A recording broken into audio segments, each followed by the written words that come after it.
love you and that you would help our worship to be an expression of love and grace and understanding of this name. We pray this in the name of Christ our Lord. Amen. It's time for the children's moment now with Pastor Greg. So come on down, gang. This time's for you. Oh, you can go down there. Good morning.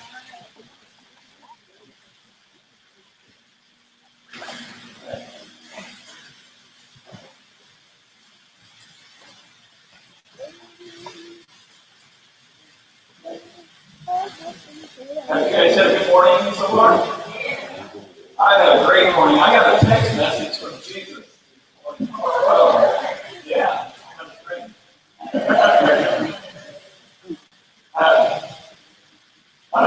Somebody said if I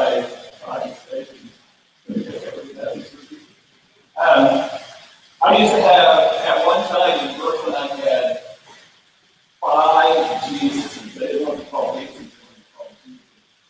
And so I had 5 Jesus in my group that was always kind of strange. One of them was talking about Jesus.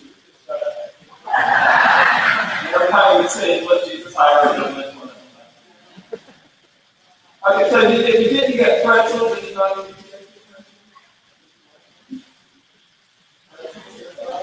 these guys would never make it in Philadelphia, would they? Didn't have a pretzel, so you've had one. You have not had, I would venture to say this, Pastor Bob has probably had more pretzels than anybody else in this room. If you stop, yeah, good topic for him. If you stop at any corner in Philadelphia, you got a guy with a bag of pretzels walking up the hot pretzels. Soft pretzels. With mustard on it. Well, I brought these pretzels to tell you something personal that reminds me that next week, this is a nice little girl first, this would be a guy, these are backpacks that we'll be giving out next Sunday morning, okay? So every kid can get one of those, and people are just considering filming. I want you to take your arms and kind of forward like this, like some people do this when they're praying. Not everybody. This is the legend of the pretzel. The early Christians used to, when they would fast, they would at least do bread and water. And they would throw their hands like that in the bread. They would go coffee back to them. And one day, a creative Italian monk saw this, and he decided during Lent and Advent they would fast and eat only bread and water during that fast. Those secrets are long. So bread and water. So the monk saw this, so he decided that he was going to roll his flour and dough into the form of his dream. So if you look at the pretzel, it kind of looks like arms folded in prayer. Sort of. It's a little twisted. This became known as, in Latin, the name was Cecilia, which means little arms folded in prayer. And then it became pretzels, and then over time it became pretzels. I'm not saying, I want to make sure that everybody folds their arms in prayer stuff. That's a good thing, right? Pray to God. And so that is starting us off on our Twisted series. He took the dough and twisted it in a good way. Pastor Bob's going to teach us some things that people twist the wrong way. It's up to us as Christians to twist it back to God. You get things back on course. And we're going to go upstairs. Remember next Sunday, oh, let me say one more thing. Neighborhood Bible Club this week, when you go out and don't recognize the 2 addresses, that's because the families have never been to church here. Their kids have been to preschool here, but they're letting us use their front yards for Neighborhood Bible Club. Last week we kicked it off with 44 people at our Neighborhood Bible Club. We're hoping for more this week. This is how you can get involved. Is pray for that and the people that come, that God would touch their hearts. This message would be brought, and I'm here this morning, I'm here last week, so we're on our way out.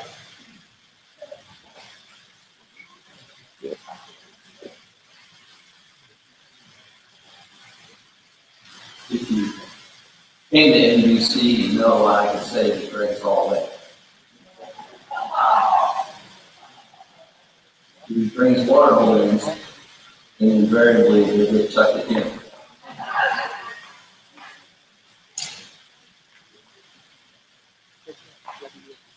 A concerned husband went to his doctor because he was afraid that his wife was becoming deaf or had already become deaf. And so he went to the doctor out of concern, and the doctor said, she never hears things the first time. I have to repeat them over and over again. The doctor said, all right, just to check this out, I want you to go home and stand 15 feet away from her and say something to her, and if she doesn't respond, you 5 feet closer, and say anything. If she doesn't respond, 5 feet closer. He said, we'll find out if she really is deaf or how bad it is. He said, the guy said, that sounds like a great idea. So he goes home, he does exactly what the doctor likes in the kitchen. She's chopping up some vegetables, and he starts off standing about 15 feet away from her, and he says, honey, what's for dinner? He doesn't hear any reply, so he moves 5 feet in and says again, honey, what's for dinner? And he doesn't reply, so he moves 5 feet again. Honey, what's for dinner? No reply. So he jumps up right behind her, and in a very loud voice he says, honey, what's for dinner? And she said, for the 4th time, vegetable soup.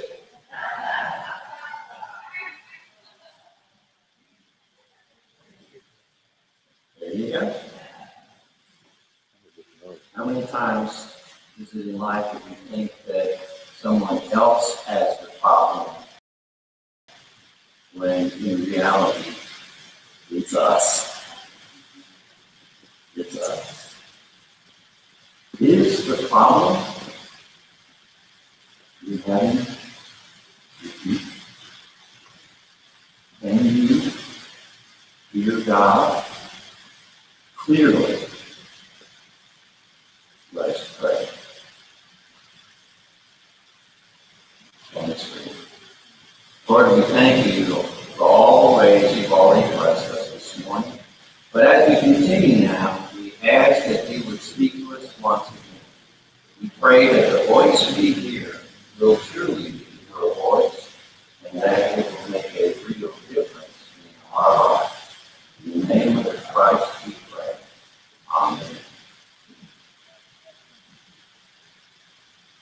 I want to start talking about things that influence our lives.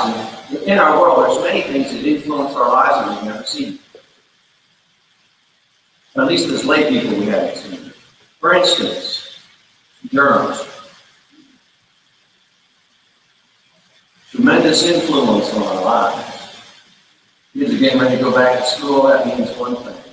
There are going to be a bunch of germs. Sick kids, sick teachers, sick parents, sick brothers. We can't see those little critters. Now, granted, if we get a microscope and become scientists, we'll find them. But the reality is, they're sort of, in fact, if we could somehow flip a switch and you could see the germs in this room, my guess is we'd all get up and run. We can't see them, but they're here. Pardon me?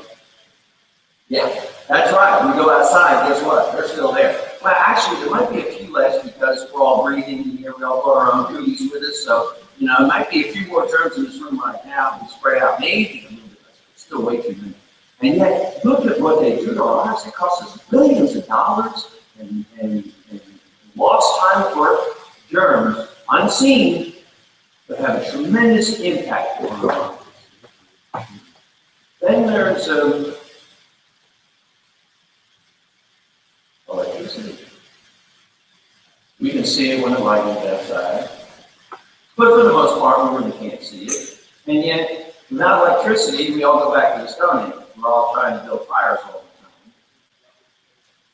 Well, with electricity, I can say, I need an illustration for my sermon, and through electrical impulses, which is exactly what happened this morning, I get a light.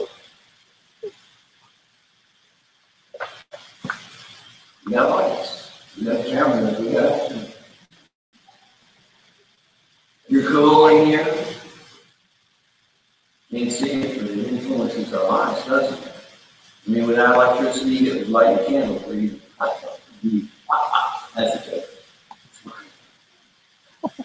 back to Abraham Lincoln, like Keno reads a book. Actually, with electricity, that's what we started doing. We could no longer Google anything. We would have to get books out that were printed by hand and read them. So, tremendous influence on our lives. We can see gravity. That's fairly simple. That's the reason we're not all floating on the ceiling right now, because there's gravity here. If there's less gravity, we'd all be up on the ceiling. Gravity is what determines your weight. For those of you who think you're overweight, no. Think that'll fly? I'm going to throw it out there anyway. So gravity keeps everything down. I mean, let's face it, where's other matters down? We think that we're okay. What if we're sideways? But gravity's keeping us here so that we stand straight up and we can walk. A tremendous influence on our lives. And if you stand in the wrong place, gravity could have just ask Newton. And all he got was an apple in the head. Gravity. How about this one? Love. You can't see love. You see the manifestation of love. But you can't see love. In fact, when Paul tried to explain what love is, he ended up saying what it was not just as much as he said what it is, because you can't see it. You can only experience it. And that's the most powerful influence on this planet is love. And if you don't believe that, please keep coming back to Will Rogers. That's my job, is convince you that God is love and that he's already won. And because we're his children, we've won too. The most powerful influence on this planet is love that even overcomes death. But you can't see it. You can experience it. You can see the manifestation.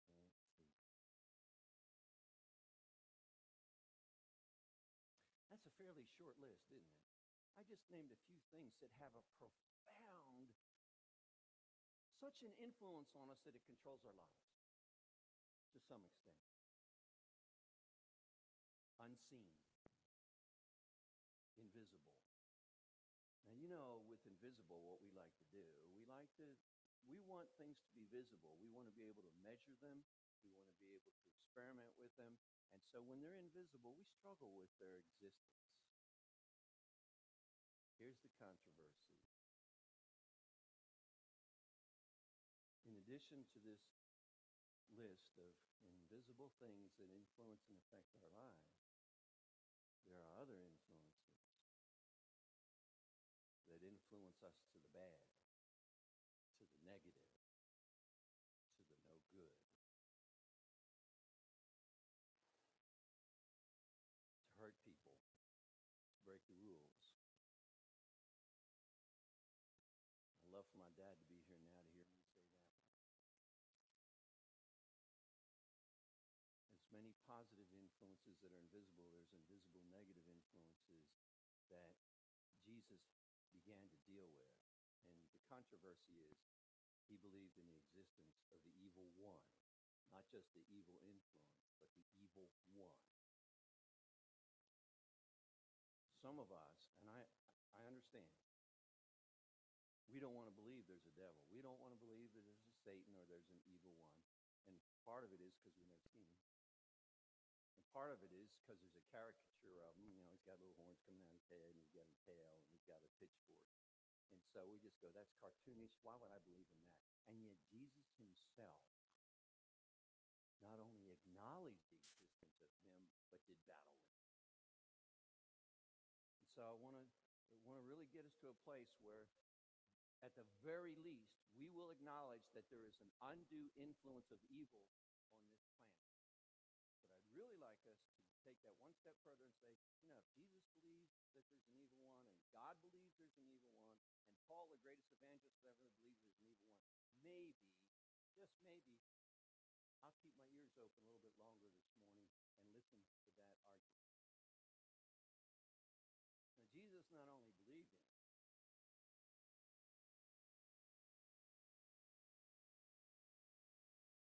this is what he had to say about it. And this comes from an exchange that Jesus was having where the people were sort of questioning who Jesus was.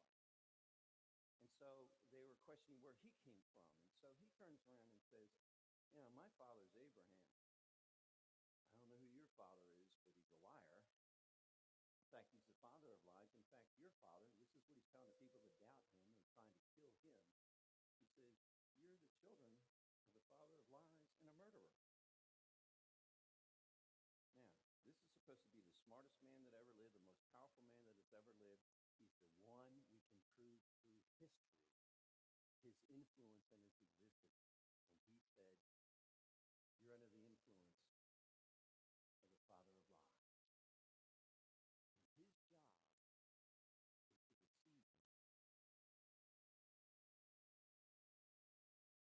This is right after he said, you shall know the truth, and the truth shall set you free, and I am the way, the truth, and the life. People started trying to figure out how they were going to kill him. And that's when he said, you know, you can't be children of Abraham, because Abraham wasn't a murderer. He wasn't a killer. So he can lie. Which just reminds us that all of us are under the influence, or at least in the arena with the one who wants to give influence us to deceive. So Jesus believed he was fighting the evil one, Paul believed that we are fighting the evil one, and God believes we're fighting the evil one. Why is it that we have such a hard time with that? Young Dean, the writer of this, he said, I used to believe the children of more pure innocence. Then I became a parent. Now I believe in original sin. And by the way,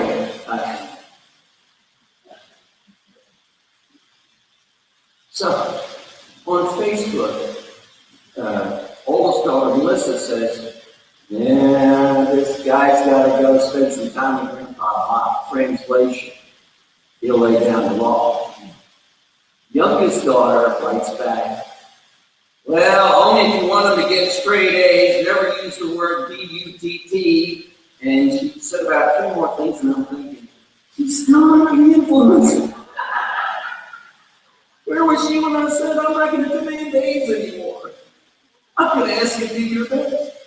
But there's more. Anyway, so he says, can't believe it. You know, I had this child and not believe the original CCLI. And why was that? He took this boy, of course, then Kevin, the drowned child, and he was 3 years old. And that was going to work in the yard, so he said, here's what you need. When you walk out, you can play in the neighborhood. You can go into the backyard, play on your street. You can ride your big wheel up and down the driveway. You can watch me trim the head. All these things you can do with my permission. But what you cannot do, now y'all know this, go on, is go in the street. Do you understand? Now, by now, he's down in his face, you know, eyeball to eyeball. That's the only way to talk to a child.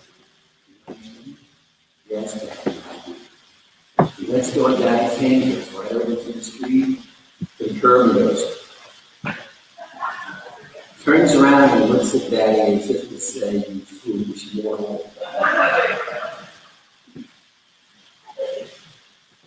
All these things that he could do with Dad's permission. Just stay away from the street. And the allure of doing what you're not supposed to do.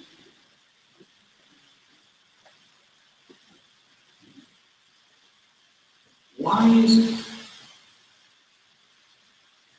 Is there something in our genes that gets rid of these? It's so simple.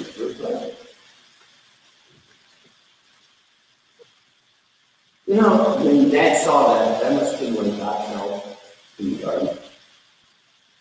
Then he's ready to wow, here it is, it's all for you. Just don't eat that one. Hey, we're not supposed to do this. Must be really good. Oh, but then the unseen force shows up and says, I see this is really good. To make you like God. No. What is it about us that just fascinating? God said,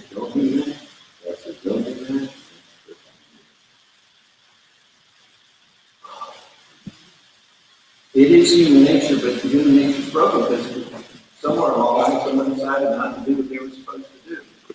And we are rebellious in nature, whatever the rules are. We figure if there's a rule against it, it must be something really wrong.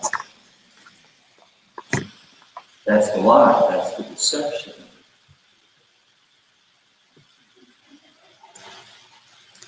Talk to a drug addict and they'll say, I didn't realize taking one hit was going to land you a lifetime of drugs. Talk to a guy who's mad because he didn't get everything he wanted growing up, so he decided to take it, and he thought that was perfectly justified, and now it's become wrong. Tell that to the person who loves the spinning wheels and the flashing lights and the ringing bells and all the sounds as they lose everything, especially their self-respect. Because all that glitters is not. That's the deception. The deception is that the evil one, the evil influence, loves to make the ugly things attractive and the attractive things ugly. I'll be the coolest person in my class if I climb that 500-foot tower and drink a case of beer while I'm on top of it and then come down. They'll be talking about me for years. Yeah. What an idiot you are. But I'll be so cool. I want to do 65, 70 miles an hour on my Sea-Doo out on the lake. I want to go faster than the speed of sound. I'm going to be so cool. I'm going to be so free. I'm going to be so dead.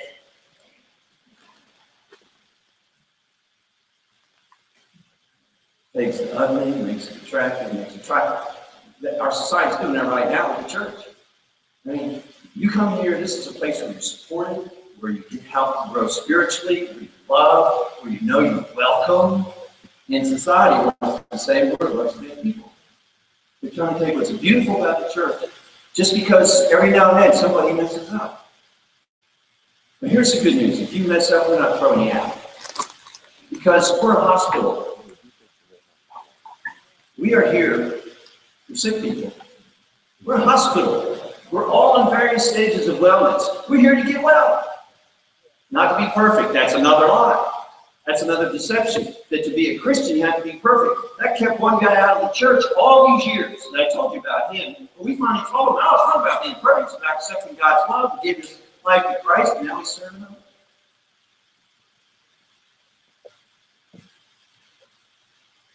That's what's going on.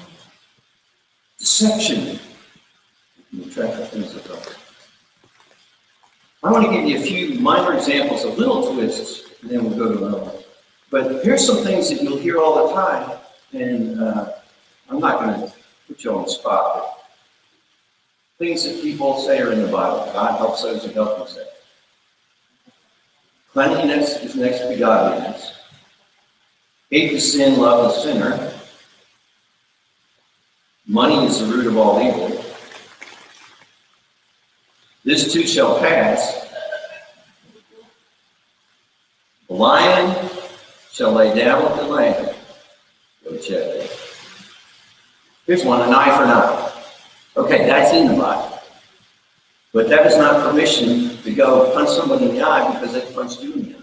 It was used to put restraint on someone who, when one person hurt him in some way, he would destroy the entire village. He'd go kill 100 people for the insult of one person's life. And so that saying was meant to, whoa, rein it in, buddy. You don't kill an entire village just because one person made you angry. You see, you just twist it. None of those are in the Bible, but they all sound good and godly, and they're not.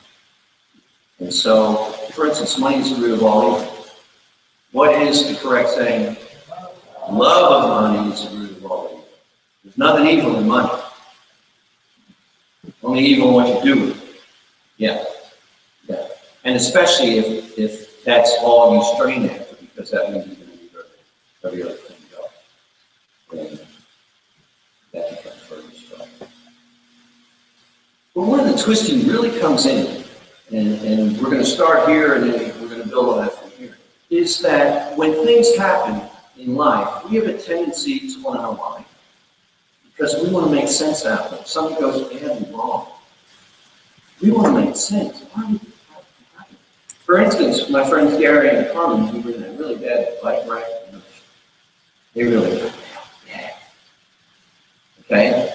Here's what happened. They're coming down the road this way, and there's a car right here. So they're coming down this road. This car is not sure where they're going, so they turn right, and in the middle of the turn, they realize they turned the wrong way, so they do this.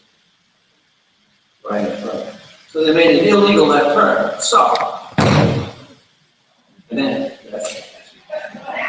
that's failing. So if they were going to explain, Gary would say, well, we were coming down the highway and this car turned and then it turned right in front of us, and that's why we messed up. And that would be called explaining life, putting all the points together so you understand what happened in the context of our own lives. That's the twist. That's where the mistake is made. And to prove it, we'll go to Joseph. Joseph's dad, Joseph's young, decides to buy a really awesome coat. Joseph puts the coat on, and now he feels special. So special that he's going to parade in front of his brothers with his gorgeous coat. And how do you think they're going to receive that? Dad didn't buy him a sneaky coat. Who does he think he is? Let's go beat the snot out of him and bring him down a notch or two. Oh, let's throw him in this ditch while we're at it so he can't go home and cry to Dad. Boom. And Joseph, at that moment, he said, we have a bunch of evil brothers. And I have an evil father, too. He gave me this coat knowing they weren't going to like it. They would beat me up, throw me. I hate my father. I hate my parents. That could be the story. In the context of his own life, you know what I'm saying? In the context of his life, he could have come to that conclusion and stop there. But what happened was he could be grown up being bitter and angry and unforgiving. So then they pull him out of the hall. So for a minute there, it's like, oh, you can get me out of here. Oh no, they sold me into slavery. Now I'm going to be enslaved. My brothers really are lying. They're no good. I'm never going to forgive them. And oh no. Now that woman thinks I look good to her. You can't do that. You see what he did to me? He goes to jail. Now I could explain that one. She's an evil, mean woman. And I hate her. And my whole life is going down the toilet because she lied and they beat me up.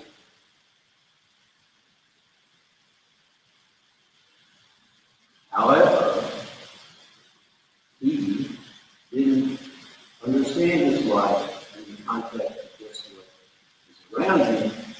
He understood his life in the context of God's creation. So, in the end, this is what he said. What you meant for evil, God meant for good. What did that mean in his life? He didn't hate his brothers. He didn't hate his father. He didn't even hate his father's wife. Instead, he rose above it all and became the second most powerful man and saved his family when they came in. And they're all scared stiffs. They know he's going to squash them like bugs. He has to be unforgiving and still angry. No. So he forgives them, feeds them, and sends them home to me. You hear the difference? We can explain things in our life, we can look at things in our life and think it's all just about us and people. But the reality is that God is overall. And when we want to begin to understand our lives, we need to step back and not explain it just in our actions, which, have our answer, but explain it in a way as what will God do with this? God do this? Maybe with bitterness, maybe with anger, maybe give you the ability to forgive. I'm working on that.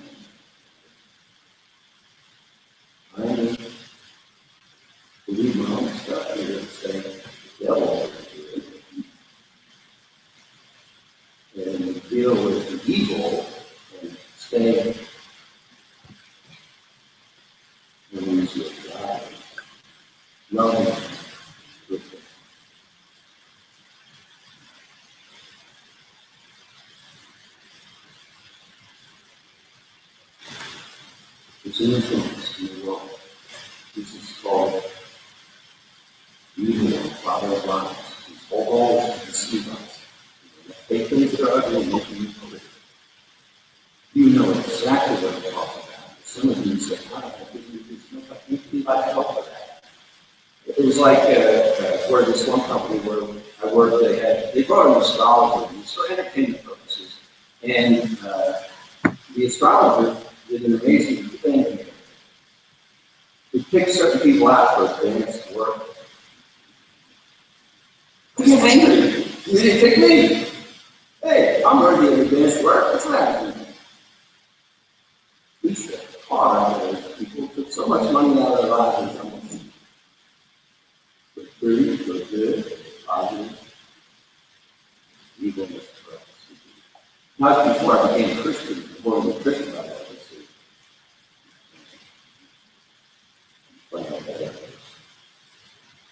okay, so if there's an influence, Jesus says it's the father of lies and his goal is to deceive us.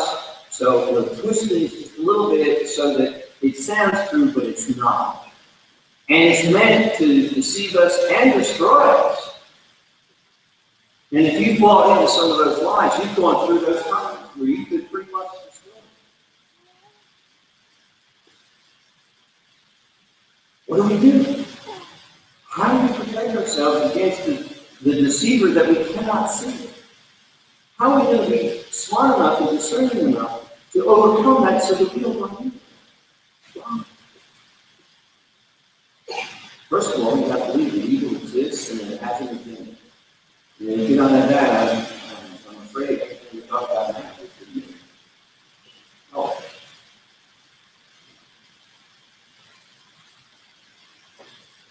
If we believe in the listening to if we don't, we're in trouble. The school teacher decided to invest in this financial deal, and so she stole a lot of her belongings and everything, she invested in it, and for a long money was gone. Okay. Then she called to the business people. And they said to her, "Ma'am, why are you calling us now? Why didn't you call us before you invested in that?" Here's her answer in his audience, and you'll see you that because I knew you were going to tell me not to do it.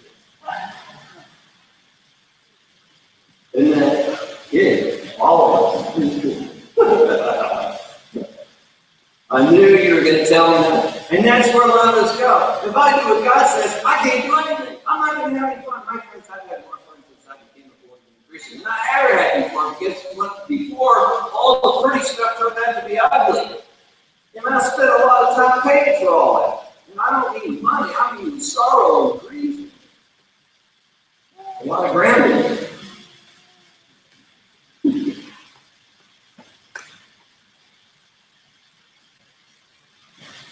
So Paul is finding his strong in the Lord in his might of God. Put on the full armor of God, so that you can take your stand against the devil's scheme. I'm talking to you. For our struggle is not against flesh and blood. This is important. We sometimes think the spirit is wrong, but the flesh is weak, and so we think it's a flesh battle, but it's a spiritual battle. It's not against flesh and blood, but against the powers, against the authorities. It's against those of the dark world. It's against spiritual forces. Paul knew there's a cosmic battle going on. And so, put on the full armor of God. Put first on the armor of God, and when the day of evil comes, you'll be able to stand your ground. And after you have done everything to stand firm, and the belt of truth buckled around your waist, with the breastplate of righteousness in place, and with your feet fitted with the readiness that comes from the gospel of peace. With which you can experience all the flaming arrows of the evil one. With the helmet of salvation and the sword of the Spirit, which is the word of God. So Paul says, you want to be able to keep this influence in your life? Put on the armor of God. And it comes from his word. It comes from his word. There are two things I got this morning. We got electricity. One of them is Michael Phelps. What's the name? Michael Phelps, most decorated man in all country, 18 You know he got in trouble, and he drunk, smoking a bomb, and he had 2 DUIs. Here's what happened. See, I think a lot of people do this. Hit a certain height and there's nowhere else to go. Well, really, his dad. And so he got his phone inside and stole his keys. And so therefore, looking to go. And this is where he took him. He thought that would give him peace inside. He stole his keys. And the first thing he took his own life. Did you know him as suicide? This great Olympian, one of the great athletes of all time. Good. He thought, another deception, that the world would be better off, and he would be better off if he wasn't here. That's a lie. That's a lie. And he's my friend, he's still alive. He said, no, brother, that's not the answer. He said, this is the beginning of the end. This is the plan for you to show your courage, to show your strength, to show what you really need. This is the time to tell people that there's something more than this easy way out. And then give you purpose-driven life. I'm not going to tell you that statement.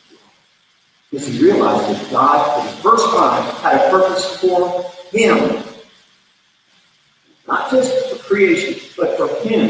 And so now, when he went back into training for the Olympics, you watch. No matter what he does, God is going to get the glory. And instead of a life that was snuffed out of a lie, out of a deception from the evil one, life is going to give glory to God for restoring it and bringing him through the hard and tough times. That's, to me, is what it's all about. That's why we're here. That's what God wants to do. He wants to take the brokenness where we bought into the deception and say, you're not done. I'm going to tell you the truth. That's what happened with Kevin, the guy with the boat on the lake with the little girl Harlan. He's standing in the middle of the lake praising God. He said, it's a beautiful day and I have a beautiful life. And I said, well, say more, brother.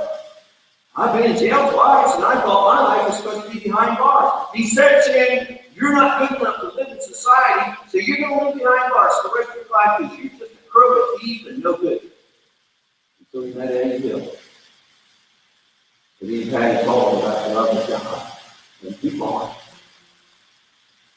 And now every day he's thinking, awesome. I like it. And if you look at his life, most of us say it's not that awesome. But to him, it is, because he's no longer buying the lie. Instead, he's buying the love and sharing. All he wants to do is help other people know. Or he's just steal from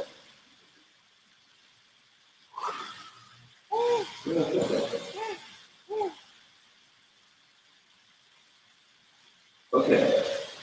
Put on the full armor of God and begin to fight the devil. Here's what that might look like. If you put on the full armor of God, you will give more and expect less. See, expectations, that's a lie. What we expect in life, that's good. If God wants to give us some life, that's something. Love more, arguing. Arguing doesn't solve the problem. That's the deception. Listen more, talk less. Let's just be quiet. Laugh more and complain less. You hear how one's positive and godly and the other one is deception. If we spend our whole life complaining, we'll never have any friends and never get it. Read more, doubt less, hope more, fear less, grieve more, and lie less.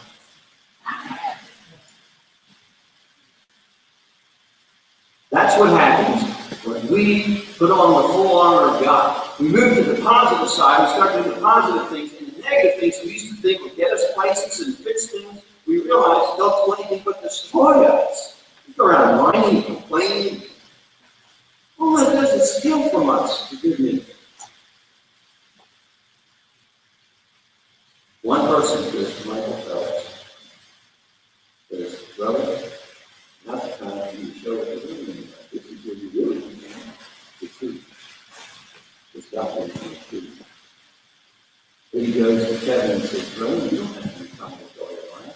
You don't have to put yourself in. I love it. God loves it. Turn life over to him and watch him things you know." He does. He gets out of that perception. You see, we're the product of creative power. When we talk about beings, we have to collect creative power, God. Science cannot explain how all of a sudden there was something from nothing that violates all science law. So the possibility of God creeps in. And they also can't explain how this chaotic kind of thing is in some kind of really great order. So they have to say, well, there must be a master designer. So that's two things alone. Sort of point us towards the unseen. It's God. God is God. And in doing it, we have to do perception, one truth, buying things, the lies, the easy street, easy when they destroy it. But God has given us a way.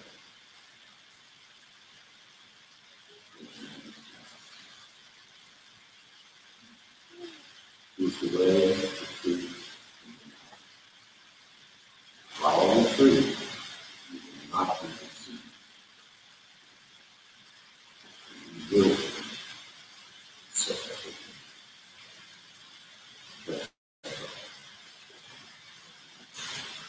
Lord, help us to place our faith in you so that we can see clearly the perceptions that come on. These things as simple as pictures and magazines that make us believe we can't live without this product. Or when someone says, "Here, do a little bit of this, you'll feel better," and you'll be great. Help us to see the truth. That'll last for a second. Devastation to me. Help us to see the truth. That in you, Christ, we are saved. In his name. Again, I have something to think about. Is he the devil? What's his purpose? If you say, "I'm not ready to go believe it's the devil," just believe in evil and see what he's doing. Look at what it's done to all these young men who thought that when they died, they were going to go meet 72 young women waiting for them to show up. And so they have spilled blood of women, children, and infants all over the planet. What a horrendous deception. But please accept that and know that God is a way for us. Whether it be on that scale or a scale in the poverty, to cheat somebody, to blame the failure of our relationships on the others and never look at us. Whatever it is, God will do is clear, set of eyes, so that we can see the truth. To begin with Jesus, do you know him? Do you have him in your heart? Have you invited him into your life? He's the one that gives us that clear vision. He's the one that reveals the truth about things to us so that we don't get ensnared, we don't get trapped, we don't get. He says, "I stand at the door and knock. You open the door, I'll come in. And you bring that bag, bring the Spirit with you. You have to do and be with it. If you've never invited him in, it's as simple as this. All you have to do is say, "Look, Lord, I'm sorry about my past. I'm sorry for all the mistakes I made. Forgive me. And I want to follow you as my Lord and Savior." You pray that prayer, he will honor you. And if you pray that prayer this morning, when we get up and sing some part, we're going to celebrate Jesus. Maybe it's a person who's walking in Christ looking for a church home. We're a family that believes in living God's word and loving God's people. We believe that the stronger the church is when it's outside the four walls. We'd love for you to be a part of our family and part of the ministry. Ministries that we seek to do in order to take care of people.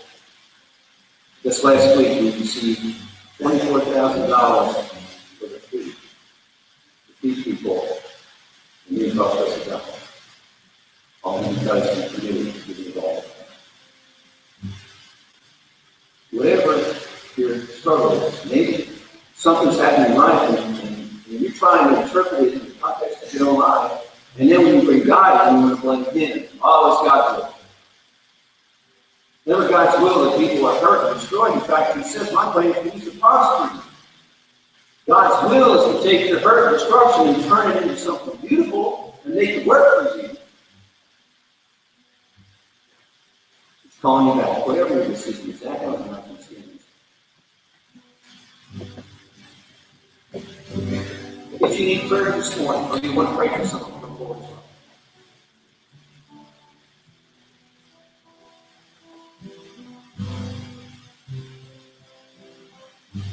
Jesus, lover of my soul. Jesus, I'm the that you know.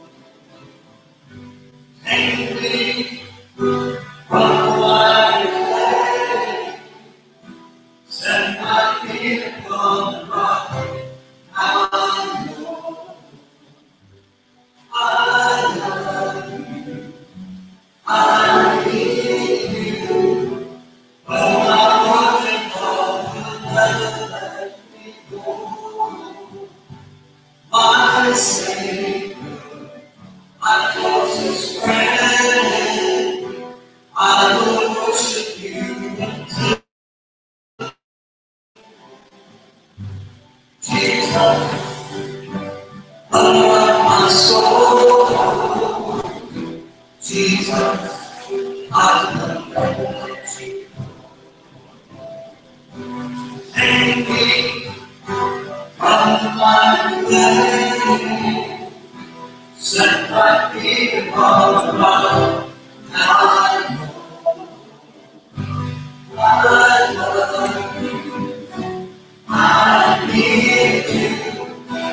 But not worry, I'll never let you go. My Savior, my closest friend, I will worship you until the end.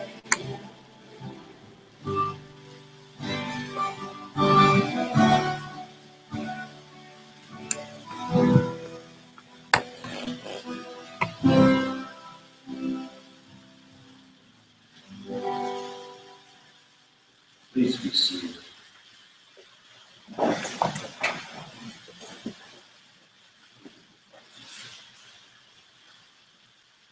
So we have a few minutes to pray as a response to what we've heard today, and I encourage you to do that. To respond to what you've heard, or what you're feeling, or what your need is right now. Take this time aside. With God. Make that connection. Ask you to decide.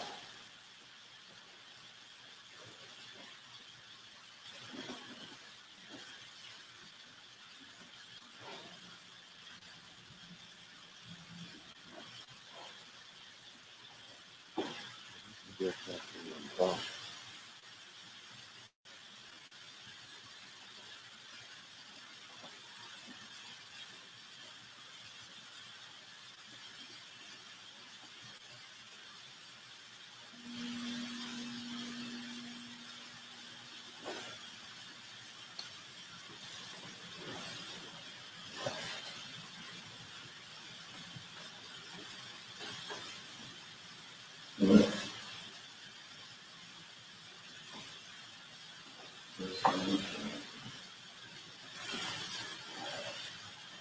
in situations that are so bad, and yet it's so wrong.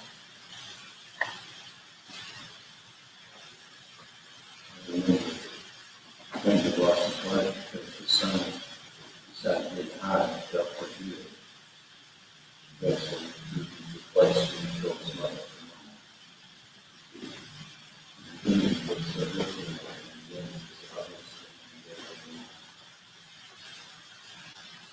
We have moments, temptations, and deceptions in our own lives. You just ask the eyes to see and ears to hear. You just ask that the tools that you gave us, that we would embrace, that we would put on the full armor of God, that we would have a shield of faith, that we believe in you and trust in you. so that when the deception comes our way, we recognize it. That's deception. We recognize the consequences that are coming our way if we keep going. Sometimes it means we need to recognize the folly of the relationships we've got in the neighborhood. Realize that they're not taking us anywhere good, but actually breaking our families and homes and lives of children, and those covered by that kind of turmoil. God, so many ways here to see. Help us to see clearly. Help us to hold on to the offer of truth and life, so that indeed we can be the receiver himself, just as Jesus. Through deception, we decide it's not important to hear the cry of our neighbor, or to feed that person across the street, or to help someone who doesn't ask for much, but because they're asking for help, we don't think they deserve it. It's another deception. Help us, O God. Forgive us for behaving that way. And help us, free us up for a joy-filled obedience, so whatever you call us to do, we do it, no questions asked. And then we go to you to make sure we understand what we're facing, so that we don't fall into pits. We pray today for those who are celebrating. We pray for those who are grieving. We pray for those who have lost people and relationships in their lives that they can't get going unless. We lift up to you those who are behind bars, those who lie to us all the time. We pray for the healing of this restoration, reconciliation. Pray for those who need us. Constantly. God will see us. Thank you, Lord. Help us to be people who do the rest of you. Pray this all in the precious name of Jesus Christ, your Son, our Lord and Savior, the one who calls us out and pray together when we say, Our Father, who art in heaven, hallowed be thy name. Thy kingdom come, thy will be done, on earth as it is in heaven. Give us this day our daily bread, and forgive us our trespasses, as we forgive those who trespass against us. And lead us not into temptation, but deliver us from evil. For thine is the kingdom, and the power, and the glory forever. Amen. Let's continue now our time of response by sharing our gifts, our tithes, and our offerings. And I just want to thank you on behalf of our Lord for your generosity. It helps to train people, clothe people, feed people. It helps people to get the resources they need when times are tough. When you bring a tithe into the storehouse, God wants to pour a blessing not only on you, but on the lives who can be touched at that time. So thank you for your generosity, Lord. Thank you for every good and perfect gift you've placed into our hands. We now give back to you the tithe. We'll put it into your hands, and we pray that it accomplishes your will in this world. Spread your kingdom for all time. Christ in you. Amen.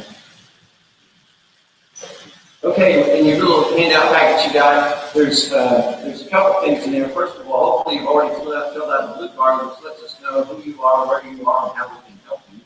And secondly, there's a little twisted card there. That's an invitation. You say, I don't know how to ask people in church. Just hand them the card. So check it out. You'd be surprised how people will show up and say, someone made me respond. I'm glad to check you out. On this card is all the things that are coming up tonight. We got a great movie, Miracles of Heaven. Did I get that right this time? Plus enough. I want to remind you about Neighborhood Bible Club. Wow. We're just getting started. And we want to do a whole bunch more. And so if you'd like to volunteer, sometimes you just have to show up and help stand around with the kids, or maybe participate. I ended up demonstrating how to do one of the games they were playing last week, and we got to throw a board with them great as well. So that was fun. You threw one at me, but it didn't rain. Anyhow, we'd love to have you be a part of that. The culmination of that, we're going to do that, we're going to be announcing stuff. The culmination of that, I'll do jump right back that time, is the big announcement. Okay, now this is funny. You wouldn't believe all the things I heard about what the people want to be. It was almost embarrassing to me. Here's what it is. On September 11th, Will Rogers is partnered with Oral Roberts University and the United Methodist Motorcycle Association to have a block party. It's going to be right here on Winston. Shut down the block. We're bringing in all kinds of inflatables and games and first responders. You can come and the athletes here from ORU to sign autographs. God himself is showing up. If you're a basketball fan, the coach is going to be here. I think there might be a baseball coach here too. Yes. Okay, great. Anyhow, so we're going to be giving away all kinds of stuff, music, the whole thing. We want all of you here. We want you to bring your friends. We're going to give away a bunch of stuff to help people. So it's going to be a great Sunday. We're going to have one service that day, and they're telling me now it's only a half hour long. Which means I'm not in it, right? I'm probably taking tickets to the door. I have no idea. But anyhow, this is going to be awesome. We used to do fun fair twice a year, and this is block party, and this is going to be great. So you want to start telling people now, put that down on the calendar, and get over here for 12 to 2 on that Sunday. We're just going to bless people, let them know that God loves them, we love them, and we're going to give away a bunch of stuff to be helpful to them as well. So anything else I need to say back there, brother? Nope. No. All right. So that's the big announcement. We know that everything else is there. We're not there yet. Okay. I think we got it all done. Let's go eat. You want to go eat? Let's go eat. He always wants to eat. People of God, we've been reminded that there is an unseen influence. No denying. And that influence is deceptive. It wants to lie to us about what is good and what is bad, and steal our life from us. Jesus believed that was located in a being that was very intentional, that roams around trying to devour us. But the good news is God sent Jesus to be the way and the truth and the life to us, so that we wouldn't buy into that deception and could be delivered from it and live life abundantly. That's great news. Take that great news with you out into the world, and as you go in the love of God, the grace of our Lord and Savior Jesus Christ. Go in the fellowship, the communion, and the power of the Holy Spirit. Amen.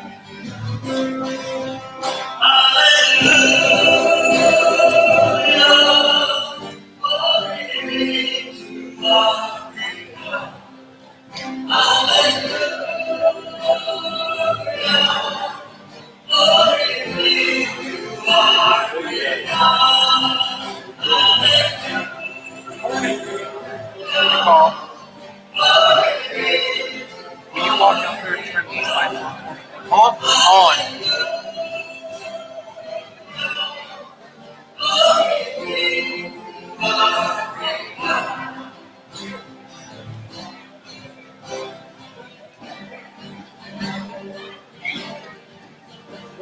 You have a good week. All right. I don't know.